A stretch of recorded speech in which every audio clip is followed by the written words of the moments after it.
এই মুহূর্তে আছি টিপু ডকিয়ার্ডে। আছে আবেদন 7, পূবালি 1, অগ্রদূত প্লাস, ইগল 3, কর্ণফুলি 11। এই লঞ্চ কিন্তু রং করা হচ্ছে সবগুলো লঞ্চকে। ইগল 3কেও কিন্তু সংস্কার কাজ করার জন্য হচ্ছে। অগ্রদূত প্লাস আছে, আবেদন 7কে কিন্তু বেশ বড় পরিসরে কিন্তু কাজ করানো হচ্ছে।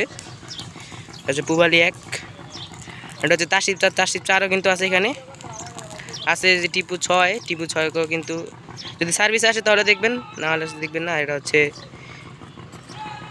বলতে পারবেন এটা কী লঞ্চ, টিপু 12 হতে পারে। আর এটা হচ্ছে এমবি টিপু, আর এটা হচ্ছে এমবি ফারহান লঞ্চ কিন্তু রং করা হচ্ছে। নৌজানটি কিন্তু সার্ভিসে আসতে পারে, যেহেতু রং করা হচ্ছে তাহলে সার্ভিস আসবে। যদি সার্ভিসে আসে তাহলে এশিয়া রুটে দেখতে পারবেন।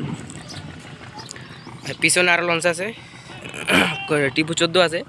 আর এখানে আছে টিপু 7। টিপু 7 কিন্তু অনেক দিন ধরে রং করে রাখছে, কিন্তু সার্ভিসে আসার অনেক গুঞ্জন রয়েছে, কিন্তু সার্ভিসে আসার কোনো খোঁজখবর নাই। আর ওই পাশে আছে এয়ারখান 1, আর কাজল 7 আছে। এই লঞ্চ কিন্তু যেহেতু রোজার সময় আছে তাহলে নৌজানতে যাত্রী কম, এখন সব লঞ্চ কিন্তু ডেকোরেট আছে। এই ছিল ভিডিও। সবাই ভালো থাকবেন, সুস্থ থাকবেন। আসসালামু আলাইকুম।